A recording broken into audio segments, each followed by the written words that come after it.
Hello, friends. I was just thinking about something that is hopefully going to help to just shine a light and a little perspective on what it is that the official narrative actually wants us to believe.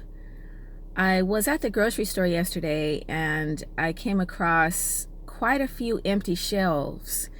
And I've been following the food short, I hate using the word shortage, but I hate using that word, but they're trying to I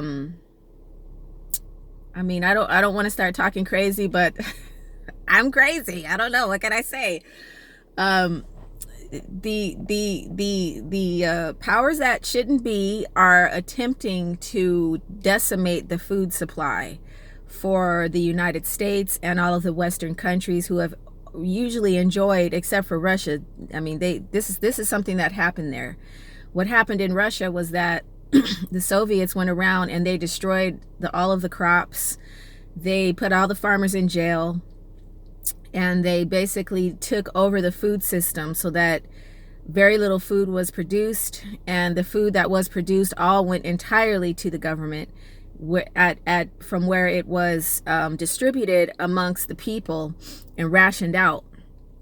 So that happened in Russia, and it's one of the cynical ways that these devils take control over the population and hold that leverage over the people to get the people to do whatever they want and to control people. So this is how crazy it seems to me that the picture is that they would want us to see, is that, okay, so we've in the United States never had food shortages before. Not ever. We've never had food shortages. I mean, there were some times back in the Depression and stuff like that where there weren't proper food shortages. There was a shortage of money to be able to buy stuff, but there's usually been surpluses in this country as far as food and agriculture is concerned.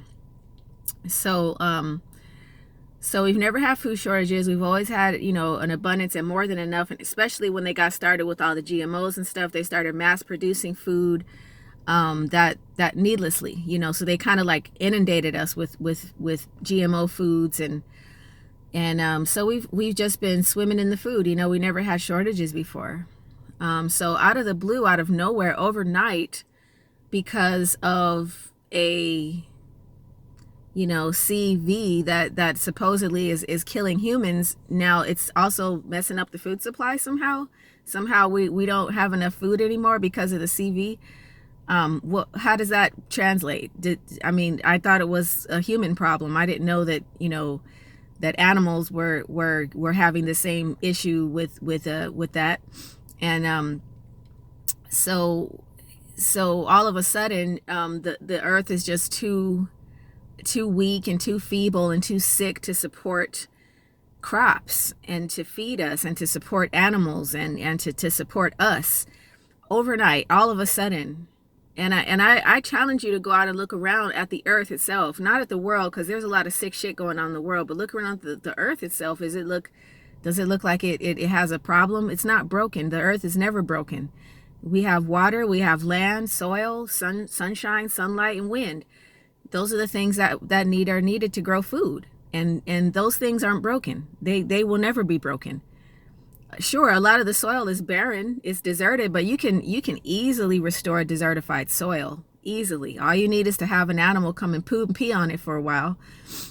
And a grazing animal to come and poop and pee all over the barren soil, and it'll grow grass.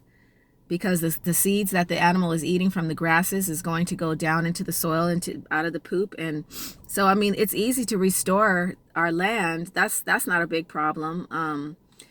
Monsanto and those Monsanto, basically Monsanto owns like everything. Like Monsanto owns the food system, and Bill Gates is in cahoots with that, big time, and turning over the remainder of our farmlands over to Monsanto.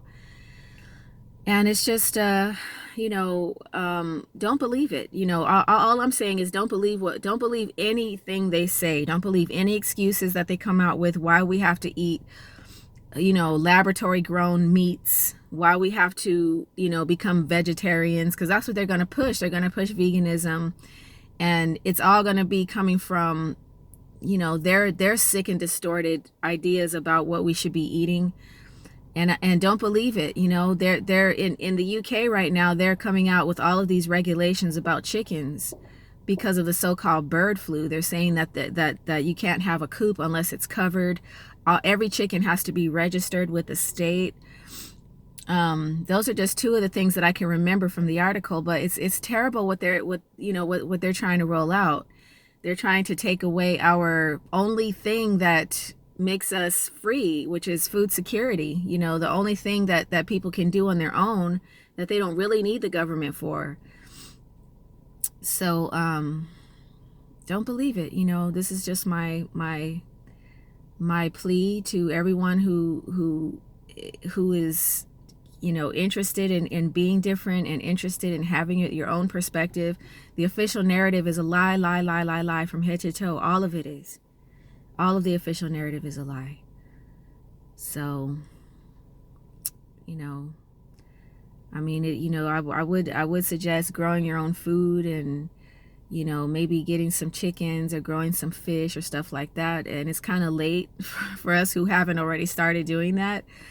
And for those who have, that they are a blessing. They will be a blessing to humanity. The ones who have a food system that doesn't depend on the system, on the corporate system, they'll be a blessing to their neighbors and to their families and friends. But there's nothing more important than that. There's nothing more important than us becoming self-sufficient with regards to food, because they are losing it. They're going crazy just with power. They're drunk with power. And absolute power corrupts absolutely, and these people are corrupt already. So now they're gaining even more power because people are feeding into this ridiculous narrative that we all have some kind of illness, and that our earth has some kind of illness that doesn't support us anymore. It's not true. Okay, God didn't make us to live on this place with threat. There's no internal threat here inside this earth system. This is a completely self-sustaining system. It's 100% immaculate. Anytime there's anything that rises, there's something that rises to counteract it. This is God's earth. This is God's turf, and God did not make a mistake. There's no discrepancy here. We don't have to be afraid. We don't have to cover our faces and be afraid of the air. We don't have to be afraid to kiss one another and hug one another. We don't have to be afraid of ourselves. We don't have to be afraid of things that live. We don't have to be afraid of life, fresh air, and sunshine. Thanks for listening.